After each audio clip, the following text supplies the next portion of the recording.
C'est peu de dire que les investisseurs ont apprécié le message passé par la Fed hier. Sans surprise, la Banque centrale américaine a laissé ses taux inchangés et même si Jérôme Powell n'a pas écarté formellement la possibilité d'une nouvelle hausse, beaucoup d'observateurs estiment désormais que le resserrement monétaire, au moins sur la partie des taux, est terminé. Résultat, le rendement des emprunts d'État a bien reflué et le CAC 40 tout ragaillardi a terminé la séance en progression de 1,85%, ça faisait longtemps, vers les 7060 points et 3,3 milliards d'euros échangés. Wall Street aussi est de bonne humeur, avec à 17h45 un Dow Jones à plus 1,1% et un Nasdaq à plus 1,3%. Les publications trimestrielles se poursuivent, on attend notamment Apple après la clôture.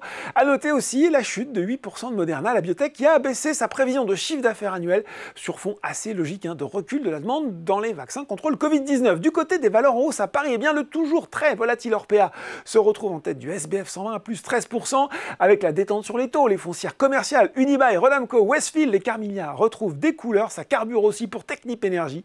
À l'issue de sa publication trimestrielle, le groupe a confirmé ses objectifs 2023, notamment celui d'une marge opérationnelle récurrente ajustée, comprise entre 7 et 7,5%. Et puis sur le CAC 40, en plus d'Unibail, Rodamco, Westfield, Téléperformance, Worldline et ST Micro poursuivent leur série haussière entamée cette semaine.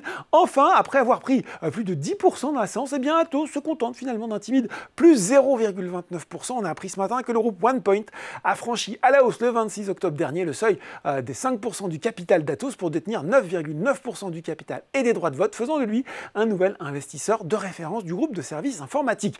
Du côté des valeurs en baisse, forcément les replis du jour sont un petit peu anecdotiques. Dassault Aviation pique légèrement du nez sur l'SBF 120 devant Score et Ipsen, et puis seules 3 valeurs du CAC 40 sont dans le rouge, mais de peu, Engie, Thales et Danone. Enfin sur le SRD, prise de bénéfice sur Metabolic Explorer après ces deux séances de folle hausse sans vraiment d'explication. Voilà, c'est tout pour ce soir. En attendant, n'oubliez pas, tout le reste de l'actu éco et finance est sur Boursorama.